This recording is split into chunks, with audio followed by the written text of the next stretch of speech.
Welcome to the Tech Egg. Don't get scrambled. Enjoy the video. In this video, I will show how to make healthy bagels at home. First, let's gather our ingredients. You'll need whole wheat flour, warm water, yeast, a touch of honey or maple syrup, and a pinch of salt. These simple items are the foundation for delicious, nutritious bagels. We'll also use basic kitchen tools, making this process accessible for everyone. Get ready to enjoy fresh, homemade goodness. Now let's get our hands into the dough. In a large bowl, mix your dry ingredients, then gradually incorporate the warm water and honey. Once combined, turn the dough out onto a lightly floured surface and knead it for about 8 to 10 minutes. You're looking for a smooth, elastic texture.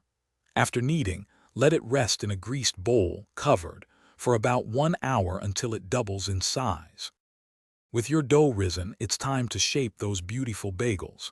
Divide the dough into 8 equal portions, roll each into a ball, and then poke a hole through the center, stretching it gently to form a ring. Next, bring a large pot of water to a gentle simmer, adding 1 tablespoon of honey.